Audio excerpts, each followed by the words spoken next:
Welcome to this session. We've got two presentations today. The first is James Alexander Levy, right? Yeah. And currently works with Google, but is going to be talking about his new project, Upgrade, an open student finance platform for the Guitar Hero generation. And I think he said both panelists, sets of panelists have said they don't mind being interrupted.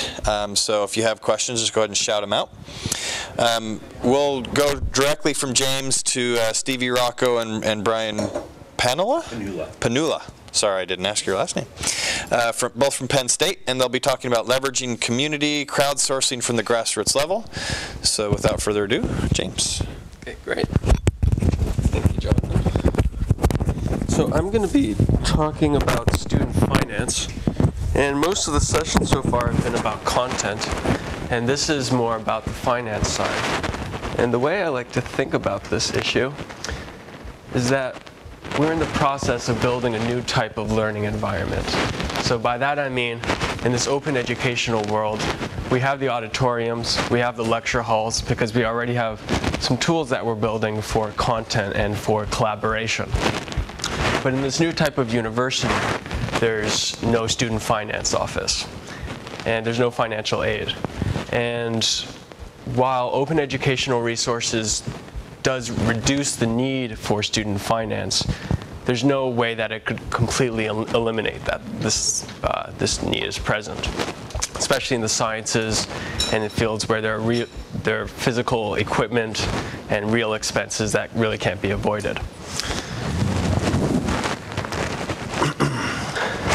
So the talk is Open Student Finance for the Guitar Hero generation, and I'd like to draw a contrast between how student finance works right now, how it worked for me when I was going through the educational process, and some suggestions about one particular way that it could really be improved and be a lot more palatable for today's students. So this is the current funding model. First, you spend some time accumulating grades, you're performing, and eventually, when you do have some grades ready, you apply for funding, you apply for scholarship, maybe you apply for loans, and then you wait. And the whole process is sort of opaque. There's not much that comes in and out. And eventually you get results, and either you cry or you celebrate, and then perhaps you rinse and repeat from there. And the cycle length is in total 1 to 4 years. And while this is inconvenient and it could be annoying for students, I suspect that it's actually a much bigger problem than that because of student debt. So I'm going to cite a couple of figures from the US. In 2008, 67% of students graduating, both undergrad and graduate students, had student debt. The average level of debt was above $23,000. This is from the Project on Student Debt, which is based in Berkeley, California, in my neighborhood. And the new funding model is, there's a bunch of changes that could be made, but the one change that I think is very important is to reduce the cycle length. If everything else stays the same and the cycle length is reduced to 1 day, to 1 hour, to 1 minute, that could represent a huge, phenomenal change. And there was an impetus, there was something I observed that sort of gave me this revelation. I was tutoring some students, and I noticed that while it was very difficult to get them to do their coursework, they loved video games. Every chance that they could get, they were playing Rock Band and Guitar Hero. And I was kind of curious about what the differences are. So if you can imagine Guitar Hero, if it took 1 to 4 years to get feedback, probably wouldn't be much fun. If it took 1 hour to get feedback, a little bit better, but still not very good. Even if it took 1 minute to get feedback in Guitar Hero, it wouldn't be nearly as much fun as getting instantaneous feedback. So there are some needs that are very important, some foundation that needs to be laid before this kind of instant feedback is possible. And one of those is ubiquitous evaluation. So by that I mean, feedback can only come as fast as the performance data. So if you're still doing all of your coursework on paper, there's no way that you could get instantaneous feedback about how your current performance may be affecting your funding situation. The second one is an increased number of awards and decreased size of awards. And this is somewhat obvious. If you're constantly getting feedback about say you have a virtual piggy bank, and you can constantly see what the difference is in how you're performing and how that affects your funding situation as a student. This would mean that the number of awards that you're given would drastically increase, and the size would drastically decrease, right? Because the increments could be $1 or 50 cents or 10 cents. They're not going to be $10,000 or $20,000 because that no longer makes sense in this new kind of a paradigm. And because there's more awards and the size is smaller, this also opens it up to aggregated sources, to a wider variety of sources. So you can imagine a social network where your family and friends, they can't contribute $10,000. They might not even be able to contribute $1,000. But once it hits $100, where they pledge, if you're able to hit these benchmarks, I'm going to pledge this amount of money. And if the amount of money is accessible enough so that many people can do it, then that's where you start to see the Kiva-like models, the models where there's microfinance at play. And finally, there's open educational resources that can play a very important role, but I'll get into that a little bit later.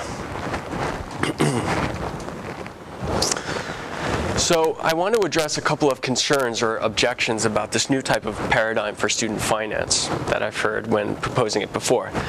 And one of them is related to the evaluation aspect. It's very common to hear that we should be reducing the amount of evaluation. For education to be holistic in nature, we shouldn't constantly be testing students. We should be testing them as little as possible. But the problem with this is that there needs to be some evaluation. And if there's a minimal amount of evaluation, then the incentives get misaligned. So by that I mean conspicuous evaluation. So if you have grades where you only have 12 or 24 or 30 grades, or a very limited number, if you're only taking a very limited number of tests, then you're going to be very concerned with how you perform on those tests, and you might try to game the system. So a common example of this would be teaching to the test, or if it's grades, I had a common experience when I was a student where students would get, say, a B+. They would go to their teachers and get on their knees and say, please make it an A-. Right? So they're more concerned about the grades than about the actual content and about the actual learning. And as the amount of evaluation increases, this actually changes where it fades into the background and you're more focused on the actual learning and the actual coursework. And you can constantly see how you're doing, so you're not focused on these certain points of importance that are very conspicuous in nature. Now, the second concern or objection would be related to the cash aspect. So I'm sure many of you have heard of pay for performance for teachers. And has anyone heard of any programs or pilots that pay students for their performance? There have been a couple of these where students get paid cash for their grades. For parents. The traditional example is just parents giving rewards. But there are actually structured formal programs. There was one in Atlanta where students who would get, I believe, A's would get cash bonuses. Yeah, we do in BC, we do a high school one if you get a certain grade at the end of 12 years of high school. Yeah. So there's a bit of a delay built in there. Yeah. So there's a long cycle length. And also the concern is about cash, right? Because if we're paying students with cash, well, they don't have to spend it on education. What does that have to do with education? They can go out and buy new shoes, they can go out and buy new clothes. And actually, I completely agree with that. I think that cash is a very noisy way to reward students because education is only one thing that they can spend it on. So I would suggest that as long as we're being pie in the sky about this and trying to design something that's really sustainable, we should be considering a domain-specific currency, where you accumulate points in your virtual piggy bank, and you can only spend those on educational needs. So when you're going to school, you can spend this educational money, but if you go to the shopping mall, it's not going to be very useful.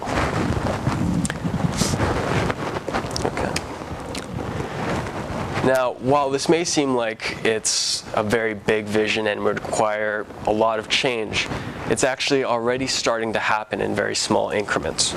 So a couple of examples that I'd like to cite. I added PayPal on here, and it wasn't originally on here. And in the Wall Street Journal this morning, there's actually an article about how PayPal is entering the student banking market. So they're giving special student accounts. And while this is really not completely directly related to the type of vision I'm proposing today, I think that it's an important step in that direction. There's a couple other companies, startups that are doing things in this field. One is called Grade Fund, and you send them your grades, and they vet them, they make sure that they're correct, and then parents or friends can pledge money. So they say, if you get straight A's this quarter or this semester, then I pledge this amount of money. The problem with this model is that, once again, it's cash. So you're pledging cash money, and it also takes a long time. The cycle length is at least a month or two. And I think there's a very important tangible difference between a month or two and results that take place in under a day. There's another site called Altrinsic, and this is a little bit more of a gambling model. If you think of like a poker table, where the students in a class each pledge, say, $50, and then the 10 or 20 who get the best grades collect from the pot. And this is kind of intriguing in some ways, considering how popular poker is with my friends, and I imagine. Yeah. But once again, it creates incentives that might not be entirely appropriate, and the message seems to be, here is a way to earn cash, not here is a way to further your educational pursuits. And then there are sites like Microfinance, Kiva, Prosper. There's one called Unithrive that's specifically educational. And these don't necessarily have to do with your friends or family or immediate social network. Anyone can pledge money or loan money to anyone else, right? And there's a very low or non-existent interest rate. But and this is important, but it's still not it's not integrated with your performance. So it has nothing to do with, if you perform well, then you're going to accumulate some dollars in your virtual piggy bank. And the one final thought that I have, we're all talking about open educational resources here, and one of the issues is how to create the right incentives for people to contribute to open educational resources. So if we are going to be creating a new type of student finance that's built around very, very fast feedback, one idea is to integrate it closely with OER, so that as you contribute, that actually helps you accumulate finance for your educational pursuits. And that might be a very sustainable way to get a wide variety of people to contribute to OER and see a direct connection between their own educational pursuits and the contributions that they're making to the wider community. So that's the end of my talk. And once again, I'm James Levy, and I blog at jamtoday.org, and my Twitter handle is @jamtoday. And I'd like to thank you for giving me your time.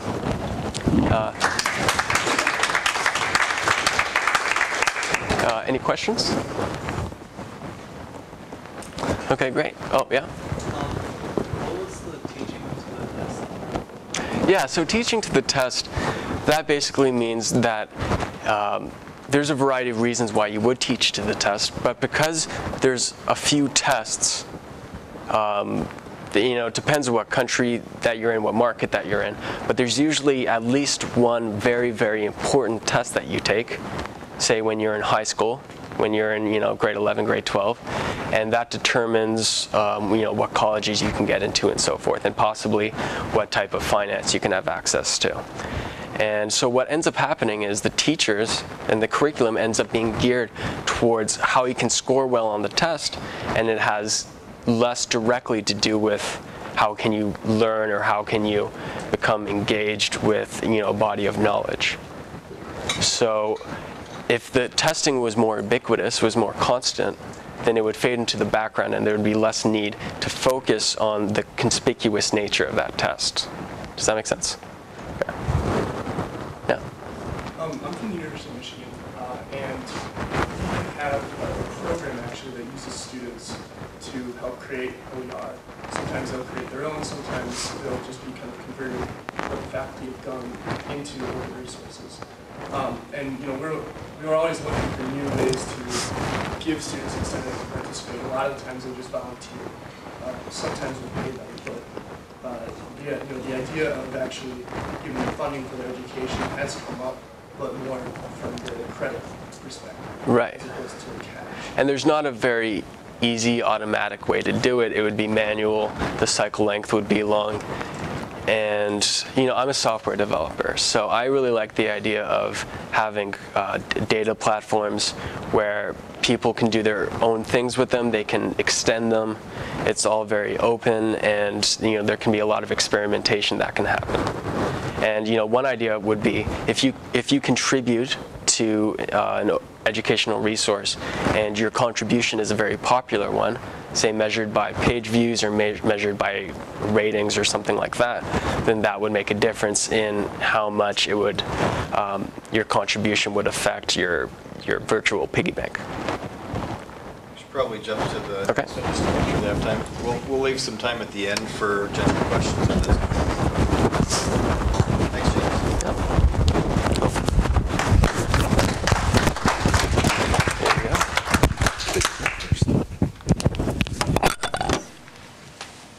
So we have two Prezi presentations today. Go figure, right? Hopefully this one will work as well. Okay. And Brian and I will just have to pass this back and forth since there's two of us in one of these. I'm Stevie Rocco. I'm the Communications Support Coordinator for Penn State Online. A lot of people think what Penn State Online is Penn State's World Campus, which is our distance education unit. But actually, Penn State Online deals with all of the online learning that happens at Penn State, whether it's within a campus, across campuses, or fully at a distance through the World Campus. So that's who I am. And this is Brian. And I'm Brian Panulla. I'm the director of the Extreme Events Lab at Penn State University. Has absolutely nothing to do with why I'm here today, so if you're curious what an Extreme Events Lab is, just catch me at a break. I'll catch you up. But I'm primarily a software developer by trade, although I guess I'm actually more of a reformed system administrator. And so I'm here mostly from the technical side, but Stevie and I, we're basically partners in a couple of these projects that we talked about and figured out ways to try and get them done. So we're here to talk about how the New World Order is allowing folks like us, who are really at the operational level of the organization, to do things that we would not normally be allowed to do. So for example, just to give you a little bit of context, Penn State spans the state of Pennsylvania. There's 24 campuses. There's several special mission units. It's big. The University Park campus is right there, but there are 24 campuses around the state. The idea was that no one should be any further than an hour or an hour and a half from a Penn State education. So that kind of lets you know how scattered things are. I don't know if any of you work in one, but we work in a bureaucracy. Anybody else work in a bureaucracy? You know, big systems, lots of paperwork. You know, too many rules, man, right? Like lots and lots of rules and lots of different people in different units, often doing the same things, oddly enough. One of the things that Penn State Online is trying to do, it's an administrative structure that's pairing the World Campus and undergraduate education, as well as the colleges and campuses, to try to get e-learning kind of more systemic, make it seamless for people in the university. They don't want students to be confused to know whether or not, do I go to the e-learning cooperative for that? Do I go to the World Campus for that? Do I just take a web course? How do I do this? So the whole idea of this system is to just to try to herd the cats and get things kind of in a better order. So Brian's going to cover issues which probably occur in your campus as well. Okay, so the ever-present photo of silos, right? that's a very popular term I've noticed at this conference, and it's a very frustrating term for us in our day-to-day jobs. And besides the usual complaints about lack of communication between units and duplication of work, though we've noticed a few kind of more specific wrinkles. The people in one part of the university may have been charged to fill some goal in our university strategic plan, but they're not quite, in somebody's opinion, maybe doing it right. So somebody else wants to try and accomplish something, and then they're told that's not your job. All right. We also have some interesting properties at Penn State where the leaf nodes of the tree for you developers out there, right? So maybe the technologists or the people actually in the trenches doing the work have a lot of strong community. So as software developers or as help desk people, we know everybody around the university, well, most of the time, that is doing a similar job to us. And the executives, the people at the very tops of the silos, they're communicating across the silos. Right? So the deans all get together and they say, well, why does this web thing cost so much? And they share their pain. The people down at the bottom share the pain.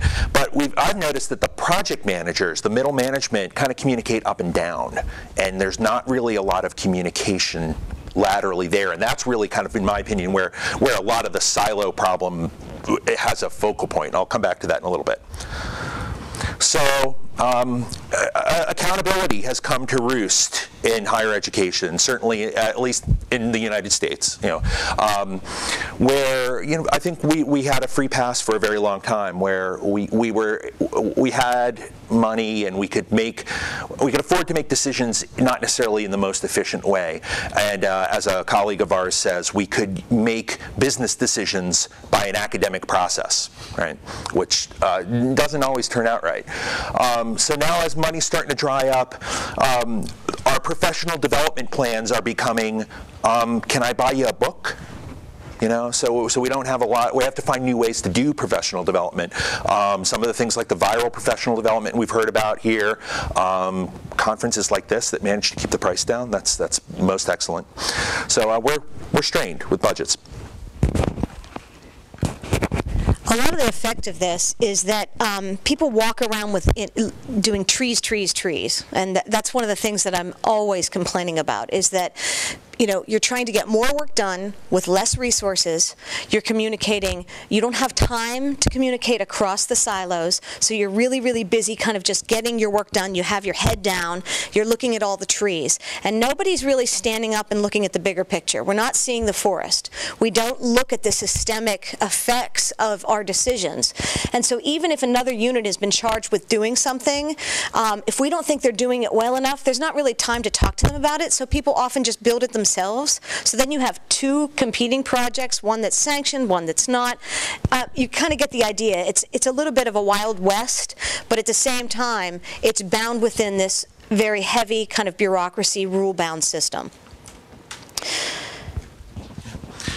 And one of the, as I alluded to earlier, speaking as a middle manager, I realize that I'm part of the problem. And if any of you have ever read Clayton Christensen's work, like The Innovator's Solution, a lot of the blame for the lack of innovation can often be placed on the desks of middle management, where people have risen to a certain level of decision-making authority within an organization because they're good at the old way of doing things. And the new ideas kind of get stopped and saying, well, we don't have the time, we don't have the money to think outside the box. We're really worried about the box, and my evaluation is based upon how well I do my job in that box. So, how do we kind of change that story? And oftentimes it's looking like we have to kind of go outside the system. Yeah, ironically, I was going to say, one of the things that we noticed is that, at the very times when budgets are tight, when the economy's bad, that's the exact time that you should be innovating, that you should be trying something new. And it's the time when people just are terrified of doing so because of, sunk costs and things of that nature. So at Penn State, we had kind of a Pandora's box, though, because we have social networks. And actually, Penn State has a really, really, really vibrant Twitter community. And we use things like Ning. Webdevelopers.ning.com is actually a group of web developers and instructional designers and media technologists from a bunch of different universities who've joined. People started posting their Twitter names. And so we had this kind of interesting community going on. We had things that we called, I know a lot of people call them tweet-ups, we called them tweet meets, where we would meet at a local restaurant and have lunch, and you would meet people that worked at your university that you had never met in real life before. And what we noticed over the past couple of years is that we started to create our own community. I really took it to heart when one of the presentations, I think it was Wednesday, was saying, you know, you can't force a community upon people.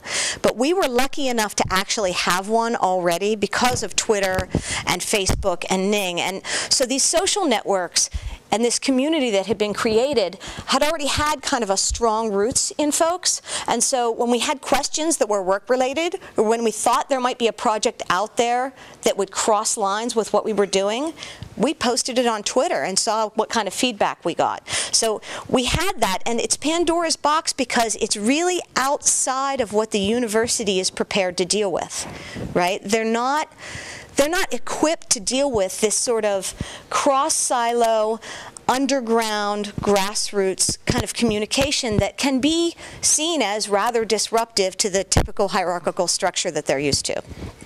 But what it really did was it allowed us to start working across the silos, and it really started to break down the walls. And so when Brian works at the Extreme Events Lab over at the College of IST, I work at a building that's not even considered to be on campus by most people, and yet we talk several times a day. We use IM, we use Twitter, and I talk with folks across the institution at different campuses. They might be down in Philadelphia, they might be up in Erie, but that doesn't matter. Distance has become kind of a misnomer because the community is sort of above all of that, if that makes sense. So what did we do? Well, to back up just for 1 second before I give this to Brian when he talks about how we do it, there was an instructional designer at Harrisburg. Harrisburg, if I had the map, is about an hour and a half away from State College. It's in South Central. South Central Pennsylvania, like that matters. But she needed to, they were putting together a faculty self-assessment rubric to figure out whether faculty members were ready to do online teaching. They had this rubric together, and a professor in the College of Education had put together a rubric tool using, it was like basically JavaScript, but it only worked on your desktop, and it only worked in Firefox. And Brian and I looked at it and went, ooh, we can do better than that. That's yuck, you know. So she needed to present this rubric at the Asynchronous Learning Networks conference in Orlando the following fall. So we just kind of grabbed it and mocked it up, and she loved it. And she said, do you think we could build something that would really work and look like that? And so we decided to try it. Now, I think you can tell from this is not a project anybody was assigned. There was no budget for this. There was no boss saying, oh, we need you to work on this. We just saw it and said, you know what, we need to do something with this. We need to help her out. So. Yeah, and what little support or condoning of the project was we had was rapidly dissolved by a reorganization. So the organization that had, when Stevie and I were actually directly co-workers and shared a wall, we were reorged and wound up working in different groups. And you know, the things changed, but we still thought that, hey, this is something that has value. So we didn't know it, but we were kind of talking to the torch and pitchfork crowd. We were going to start a revolt, and we were going to try and get this thing done because there was enough people that were interested and said, hey, you know, that is a good idea, and it's really a shame that you can't work on it anymore. How can we help? And so I'm a huge open source software advocate. So I've been on the net since before there was a web. Been using and reusing and advocating open source software. So the development models of how you build something as a team, I'm very familiar with and very much in support of. But most of the time, the open source projects are staffed almost entirely by developers. You know, occasionally you'll get people that will volunteer to write documentation, but it's mostly the code crowd. We needed more than that. We needed kind of a multidisciplinary team. We needed instructional designers, some faculty, and the technologists to be able to really do what we wanted to do. So we were lucky enough to have this community, and we leveraged the volunteers, and we started, without realizing it, we kind of were doing guerrilla professional development, because if any of you are familiar with Adobe Flex, it's not the easiest technology to get really up and running in, and we realized that we needed help. So we had to make more developers. And luckily, there were people that were interested in this. So we started to, out of the slight outgrowth of our Adobe user group in State College and a bunch of interested people, we started to get together every 2 weeks for little evening work sessions. We used sprint kind of concepts from the open source world, where everybody gets together with laptops and we work on code. And we had the good tools that the open source world uses to share code and keep track of what we're doing, and because we had designers in the crowd, the pedagogical pieces of it and the UI interface pieces of it sort of naturally happened during the sprints, because some people would go, yeah, that's not going to work, and then we'd put it out on the whiteboard and figure it out. So there's a lot of collaborative design, a lot of collaborative code. Yep. So.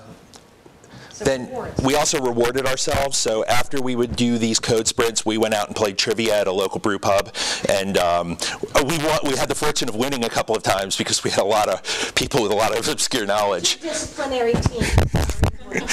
Yeah, we still never found a good person that knew a lot about basketball. So every once in a while, there'd be basketball-heavy questions. But anyway, so we leveraged a lot of good open source stuff, particularly Subversion and Track, for keeping track of the project documentations that project systems that we used.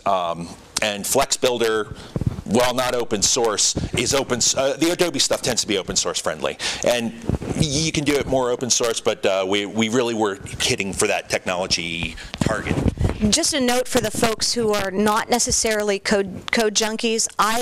My training is in education and instructional design, and while I consider myself an uber geek and I like to learn this stuff, Track and Subversion were very easy for instructional designers to use, and because it was on a system, any of us at any time using RSS could kind of go in and figure out where the project was, and if we thought of something that needed to be done, we put it in the ticketing system, and we kind of modified the software development aspect of Track and added some pedagogical elements to it so that we could use it for both, which was cool. So what were the results? Well, the most important project was the faculty self-assessment. This is actually out there live now. It is not password protected. It is free and available for anyone to use on this site, and actually we will be putting the code as it continues to grow on EduForge and sharing it as an open source software project. But basically you put your name in, and I'm just going to put my initials in.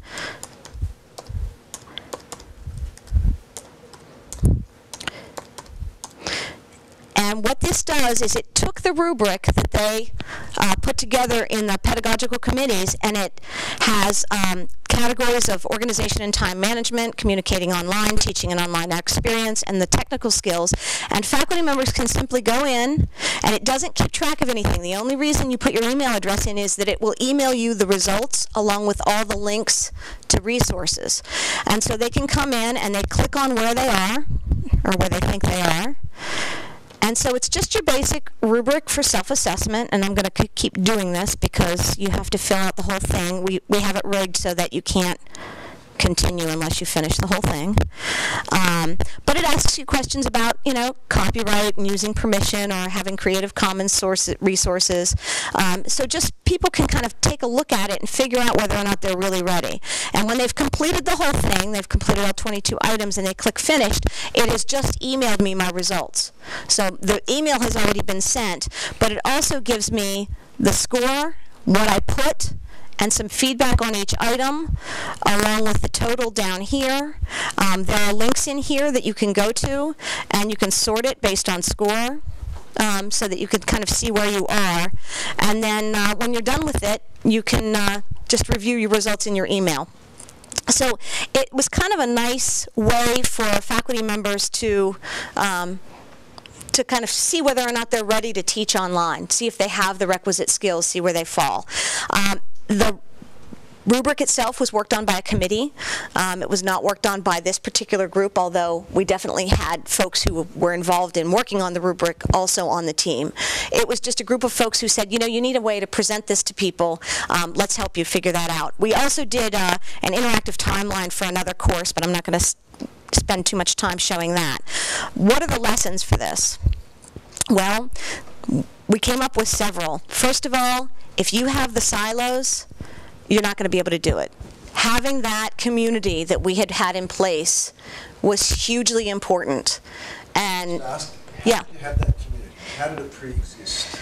Basically, we have a web conference every year at the university, and instructional designers and technologists tend to go to that, and they've been using Twitter as a back channel and hashtagging. And so people started following each other from the back channel from those conferences, and the community stuck around after the conference was over, which was really, really interesting. We also have a one-day TLT symposium that does the same thing. And so what we found was people would connect at the conference in the live event using the hashtag, but that communication would continue and then would grow, and then they would say, let's have lunch. And that's kind of how it built, was from a couple of live events. In addition, then, because people were hashtagging Flickr photos, then people connected on Flickr and then on Facebook, and so it kind of organically grew out of the hashtag, ironically. But that was hugely important to have. In addition, you need to have commitment from people. I mean, this is clearly because it's not a sanctioned project. It's really hard to do if you're overloaded, right? You have to be committed, and you have to really care about what you're doing. It can be done, but it's tough. You know, there are times when you need to be working on other stuff, but at the same time, this project is important to you as well. The other piece was it really does follow the long tail method. While we had a big interdisciplinary team of folks working on this, I will tell you that probably Brian wrote most of the code, and I was probably second. So Brian and I are up here, and then we had a whole bunch of other people contributing. And you have to be okay with that, and you have to at least have enough folks to give you this part of the curve, or you're probably not going to be able to get there. What do we want to do next? So we're looking for finding ways to have the stuff that we've got sanctioned and deployed in a more robust fashion.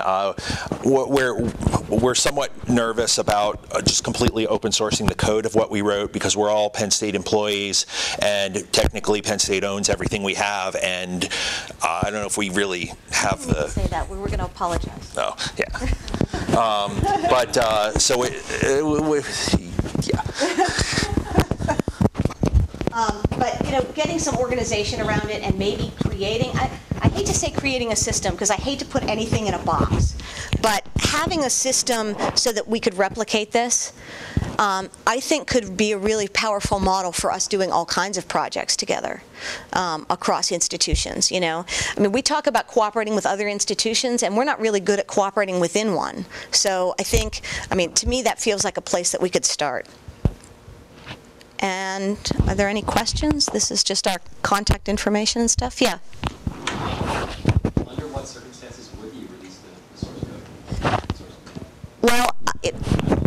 Well, right now, Penn State has just a few months ago, and this hasn't even been posted anywhere yet. It's just sort of like, if you know somebody, then you know. They have now just approved the ability for us to use the Creative Commons 3.0 license for content. Now, that doesn't have anything to do with, you know, open sourcing the software, but I think it's a good step in the right direction, and I know it took a lot of lawyers to talk about that to get us to that point. And so I think one of the things that we have to figure out is, because we both did this kind of within Penn State and also on our own time as guerrilla professional development, it's really unclear right now where that sort of thing sits. But the next step for the project itself is I've been talking with Keith Bailey. He's here, and they have a rubric builder that's built in Drupal in their Elms system.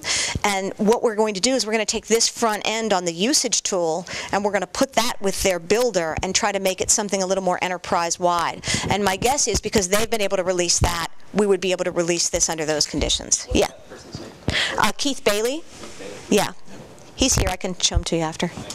In terms of the rubric and the data that's being collected there, does Penn State have any overarching rules about the collection of data, storage of data, and use of data that would affect? They do, but since we're not collecting or storing anything. Oh, you don't collect? We don't know. All you do is just email it off. Yeah. Exactly, because one of the concerns that the instructional design community expressed was that faculty members didn't want people to feel like they were reporting on them. So we deliberately don't collect anything. It doesn't save a thing. It says that. Yes, it says that in there, but I still get a lot of bounced error messages that say to me@me.com, which is fine. You know, if they want to fill it out that way, I don't have a problem with that. What I'd really like to do is get this rubric tool to the point where you can export the data in different formats, have it be SCORM compliant to go into an LMS as long as those still exist. And, you know, I mean, I've got big plans for this thing, but we've got to... Obviously, the aggregate of the data would reveal interesting things as well, right? But you can't really... It would, but we can't do that. We would have to fill out an IRB form, I'm guessing, to do that, and then go through the Office of Research Protections, where his wife used to work. And one other thing about the rubric is the architecture of it is that it's a generic set of reusable rubric components. The original genesis of this was actually going to be a tool for use by resident faculty to lighten their grading of assignments. So that system, as originally envisioned, was going to keep all kinds of metrics, and we were going to have to follow the Penn State student data policies and be very careful about how we expose those data to a distributed rich internet application, which the policy has no way of coping with. Just make sure we open up to any questions for James too, if there's any questions for him. Got just about 5 minutes left. I did have one question. In the presentation, you set up a new paradigm, but did you give any thoughts on the hybrid paradigm of the brick and mortar, you know, traditional academic learning and the financial structure behind that, along with the movement towards open ed? James, do you want to? Yeah, sure. Why don't you restate what she said just for the... Sure.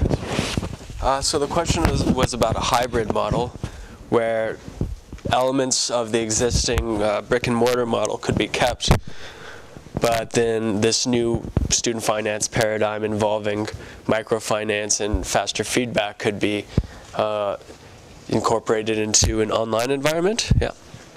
And I think that's probably a necessity. You know, it's definitely not going to be possible to get the type of change that I was proposing in brick and mortar institutions, especially with the type of, you know, bureaucracy and policy and lawyers. And I mean, it would be very, I would be pleased if 10 years from now some of this has come to fruition. So yeah, that's definitely a good idea because, you know, obviously online learning is a lot more flexible, and I could see that integrating a lot more quickly. So yeah, that's a really good idea.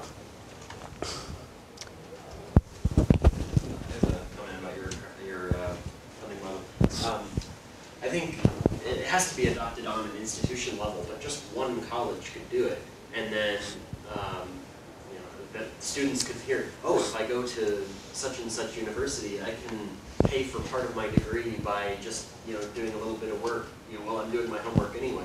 Yeah, and so the comment was about, you know, one institution, one college starting this, and getting back to the OER.